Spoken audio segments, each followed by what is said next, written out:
আমরা বিজয়ের মাস 16ই ডিসেম্বর আমরা বিজয়ের পালন করব। এই বিজয় হচ্ছে আমাদের স্বাধীনতার মহান ঘোষক শহীদ রাষ্ট্রপতি জিয়াউর রহমান। তিনি স্বাধীনতার ঘোষণা দিয়েছিলেন, সশস্ত্র বিপ্লব করেছিলেন, যুদ্ধ করে আমাদেরকে যে লাল সবুজের পতাকা দিয়েছেন, আমাদের যে মানচিত্র দিয়েছেন, আমাদেরকে 56,012 মাইলের যে আমাদের একটি ভূখণ্ড দিয়েছেন, সেই ভূখণ্ডে আমরা যারা বসবাস করি আমাদের সেই নাগরিকদের মাঝে আমাদেরকে চিকিৎসা সেবা আজকে বাস্তবায়ন করার জন্য, আজকে ফ্রি চিকিৎসা দেওয়ার জন্য আমাদের তার আদর্শের নেতা কর্মীরা আজকে এখানে উপস্থিত হয়েছে। আমরা বলতে চাই, লাখো শহীদের রক্তের বিনিময়ে আমরা দেশ পেয়েছি, লাখো শহীদের রক্তের বিনিময়ে আমরা স্বাধীনতা পেয়েছি। আমরা মনে করেছিলাম আমরা একটি স্বাধীন সার্বভৌম বাংলাদেশে সকল সময়ে একটি গণতান্ত্রিক রাষ্ট্র ব্যবস্থা থাকবে, যে রাষ্ট্রে মানুষের ভোটাধিকার থাকবে, যে রাষ্ট্রে মানুষের বাক স্বাধীনতা থাকবে, যে রাষ্ট্রে মানুষ তার মতামত প্রকাশ করার মাধ্যমে আগামীর বাংলাদেশকে গড়ে তুলতে পারবে, যে বাংলাদেশের 18 কোটি মানুষের বাংলাদেশ থাকবে। কিন্তু আমরা দেখতে পাই যুগে যুগে অনেক স্বৈরাচার এসে এই বাংলাদেশের সেই ধারাবাহিকতাকে নস্যাৎ করে দেয়, গণতন্ত্রকে কেড়ে নেয়, মানুষের স্বাধীনতার সার্বভৌমত্ব কেড়ে নেয়।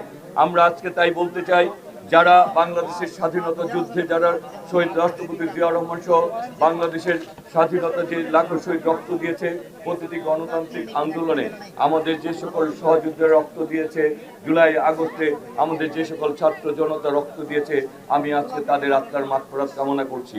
এবং সাথে সাথে আমি বলতে চাই, তাদের আত্মত্যাগকে যদি আমরা বাস্তবায়ন করতে চাই, তারা যে স্বপ্নে বাংলাদেশ দেখতে চেয়েছিল, যে বাংলাদেশ মানুষ তার ভোটাধিকার প্রয়োগ করতে পারবে, যে বাংলাদেশে মানুষ তার অধিকারকে বাস্তবায়ন করতে পারবে, আমাদেরকে সেই বাংলাদেশকে গড়ে তুলতে হবে। আমরা যদি আমাদের সহযোদ্ধাদের রক্তের ঋণ শোধ করতে চাই, তাহলে আমাদেরকে তাদের স্বপ্নগুলিকে বাস্তবায়ন করতে হবে। আমাদেরকে জনগণের পাশে এসে মানবিক কাজগুলি করার মাধ্যমে জনগণের ভালোবাসা নিয়ে আমাদেরকে আগামী দিনে এগিয়ে যেতে হবে। আজকে আমরা মনে করি রাজনৈতিক মূল উদ্দেশ্য হচ্ছে জনগণের পাশে থাকা, জনগণের দুঃখ দুর্দশাকে লাঘব করা, জনগণের ভাগ্য উন্নয়নের জন্য কাজ করা। জনগণ আজকে আমাদের বিএনপির ভারপ্রাপ্ত চেয়ারম্যান তারেক রহমান বলেছেন, আমরা যদি ক্ষমতায় আসি আমরা প্রতিটি ফ্যামিলিকে একটি করে ফ্যামিলি কার্ড দিব, আমরা কৃষকদেরকে ফার্মার্স কার্ড দিব, আমরা প্রতিটি মানুষের সুচিকিৎসার ব্যবস্থা করব, যাতে করে একটি দেশে এই দেশের নাগরিকরা প্রতিটি মানুষ সুচিকিৎসা পায়, প্রতিটি মানুষ আজকে স্কুল কলেজে লেখাপড়ার সুযোগ পায় এবং প্রতিটি মানুষ নিজেকে আগামী দিনে ভবিষ্যৎ নাগরিক হিসেবে গড়ে তুলতে পারে। তাই আমরা যারা এই আদর্শে বিশ্বাসী এবং আমাদের যারা সমর্থক রয়েছে এবং এই এলাকা ঢাকা 9-এর যারা অধিবাসী, আমাদেরকে সকল সময়ে তাদের পাশে থেকে এই এলাকার উন্নয়নের জন্য কাজ করতে হবে। এই একটি উন্নয়নশীল এলাকা, এখানে এখনো উন্নয়নের পুরোপুরি ছোঁয়া লাগেনি। এই এলাকায় প্রচুর জনগণ বসবাস করে, তাদের বিভিন্ন ধরনের মৌলিক চাহিদাগুলিকে আমাদেরকে পূরণ করতে হবে এবং এলাকার উন্নয়নে আমাদেরকে তাদের পাশে থাকতে হবে, তাদের দুঃখ দুর্দশায় আমাদেরকে তাদের পাশে থাকতে হবে।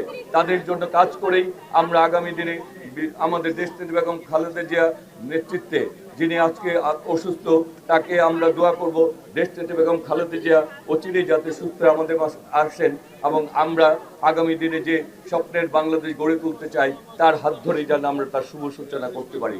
সেই জন্য আপনাদের কাছে দেশনেত্রী বেগম খালেদা জিয়ার সুস্থতার জন্য দোয়া প্রার্থনা করছি এবং আমাদের যারা আত্মত্যাগ দিয়েছে তাদের জন্য দোয়া প্রার্থনা করছি এবং আমরা আগামী দিনে এই এলাকাকে গড়ে তুলব।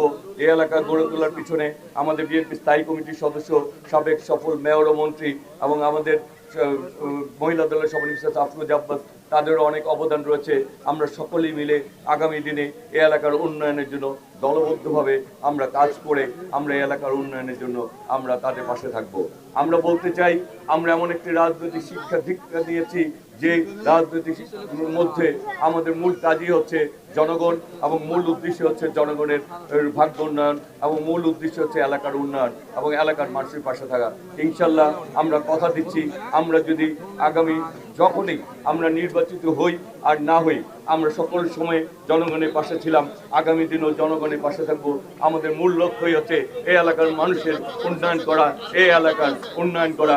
সেই লক্ষ্যে সবাইকে আমাদের কাজ করতে হবে, সবাইকে এগিয়ে যেতে হবে এবং আজকে এই মেডিকেল ক্যাম্পকে সফল করার জন্য যে সকল আমার সহযোদ্ধা ভাইরা আমাদেরকে সহযোগিতা করেছেন তাদের প্রতি আমি কৃতজ্ঞতা জানিয়ে এবং যারা এই কর্মসূচিকে সফল করার জন্য কাজ করছেন এই ওয়ার্ড বিএনপি অঙ্গ সংগঠনের নেতৃত্বে সবার প্রতি আবার কৃতজ্ঞতা জানাচ্ছি এবং সাংবাদিক ভাইরা যারা কষ্ট করে এসেছেন তাদের প্রতি কৃতজ্ঞতা জানিয়ে আমি তাদের যারা এখানে চিকিৎসা নিতে এসেছেন তাদের চিকিৎসার ব্যবস্থা আপনারা করে দিয়ে তাদের পাশে দাঁড়াবেন সেই প্রত্যাশা রেখেই আমি বিদায় নিচ্ছি। আসসালামু আলাইকুম ওয়া রাহমাতুল্লাহি ওয়া বারাকাতুহু। বাংলাদেশ জিন্দাবাদ, বাংলাদেশ জাতীয়তাবাদী দল জিন্দাবাদ, শহীদ রাষ্ট্রপতি জিয়াউর রহমান অমর হোক, দেশনেত্রী বেগম খালেদা জিয়া জিন্দাবাদ, তারুণ্যের অহংকার তারেক রহমান জিন্দাবাদ।